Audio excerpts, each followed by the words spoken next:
Audios, hackers اور dark web, یہ کچھ الفاظ ایسے ہیں جو گزشتہ چند دنوں میں ہم بارہا دفعہ سن چکے ہیں۔ ان الفاظ میں ایک اہم لفظ ڈارک ویب کا ہے۔ یہ ڈارک ویب کیا ہے اور استعمال کون کس طرح سے کرتا ہے، آج کی اس ویڈیو میں تفصیل سے بتاؤں گا۔ السلام علیکم جی، ڈیلی پوائنٹ کے ساتھ میں ہوں نعمان سلیحری۔ ناظرین، وزیر اعظم پاکستان شہباز شریف صاحب کی ایک ہیکر کچھ مبینہ آڈیوز ہیک کرتا ہے اور لیک کر دیتا ہے ڈارک ویب کو استعمال کرتے ہوئے۔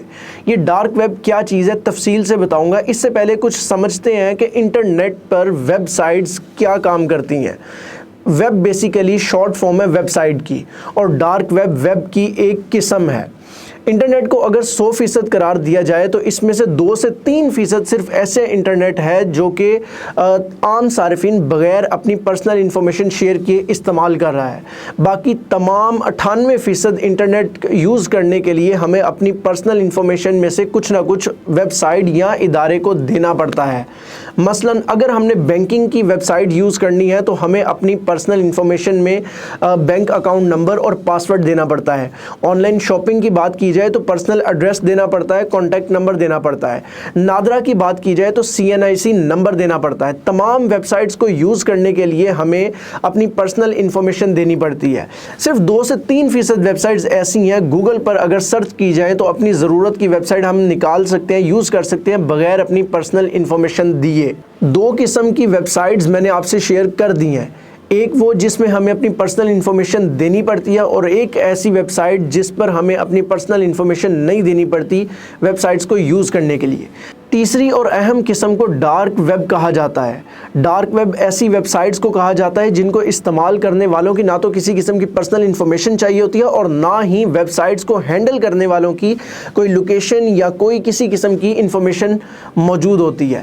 ڈارک ویب سائٹس عام طور پر ایجنسیز اور ایسے ادارے یوز کرتے ہیں جو کہ حساس ادارے ہوتے ہیں اور ان کو اپنی پرسنل انفارمیشن شیئر نہ کرنی پڑے اپنے صارفین کے ساتھ۔ ڈارک ویب سائٹ کو صحافت کی دنیا کا ایک بڑا ہتھیار بھی قرار دیا جاتا ہے، کیونکہ اگر آپ نے اپنی آزادی رائے کا اظہار کرنا ہے اور آپ کو یہ ڈر ہے کہ شاید آپ پر کسی قسم کا کوئی ایکشن لے لیا جائے گا، تو آپ اگر ڈارک ویب سائٹس کا سہارا لے تو آپ کی کسی قسم کی پرسنل انفارمیشن کسی کے ساتھ بھی شیئر نہیں ہوگی، حتیٰ کہ آپ کی لوکیشن تک کا بھی نہیں پتہ لگ سکے گا کہ یہ ویب سائٹ کون کہاں سے کنٹرول کر رہا ہے۔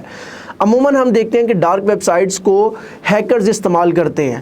ہیکرز کے استعمال پازیٹیو کرنے سے تو ویب سائٹ کو لیگلی قرار دیا گیا ہے، لیکن چونکہ اب اس وقت میں اللیگلی استعمال ہونا شروع ہو گئی ہے ڈارک ویب سائٹ، تو اس لیے ڈارک ویب سائٹ کے یوز کو اللیگل قرار دے دیا گیا ہے۔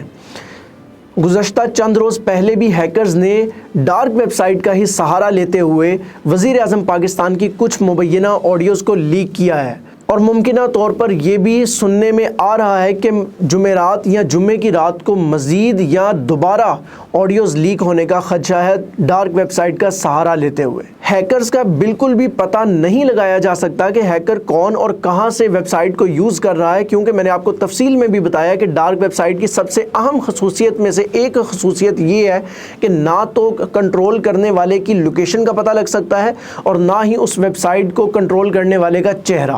مزید کچھ انفارمیشن آپ سے شیئر کرتا چلوں تو ویب سائٹ کو یوز کرنے والے ہیکر کو وزیر اعظم کی طرف سے آفر کی گئی ہے کچھ پیسوں کی، کہ آپ ہمارے ساتھ بیٹھ کر مطالبات اپنے بتائیں اور معاملات کو طے کر لیا جائے تاکہ آڈیوز میں جو سینسٹیو باتیں ہیں وہ لیک نہ ہوں، اس سے ملک کی سالمیت پر خطرہ آ سکتا ہے۔ تو ہیکرز نے ڈارک ویب سائٹ کو یوز کرتے ہوئے کچھ ٹویٹ اس طرح سے کیا کہ میں اس ملک کی بہتری کے لیے مزید آڈیوز لیک کروں گا، مجھے پیسوں کی یا معاوضے کی کسی قسم کی طلب نہیں ہے۔ ڈارک ویب سائٹ کو یوز کرنے والا ہیکر آخر کیا چاہتا ہے اور اس کے مطالبات کیا ہیں، اور آخر کون سا ایسا پیار ہے اپنے ملک میں پاکستان سے جو آڈیوز کو لیک کر کے ہی سامنے آئے گا، یہ تو وقت ہی بتائے گا۔ آپ اس ہیکر کے بارے میں اور میری بتائی ہوئی تفصیل کے بارے میں ڈارک ویب سائٹ کے حوالے سے کیا رائے رکھتے ہیں، کمنٹ سیکشن میں لازمی بتائیے گا۔ اللہ نگہبان۔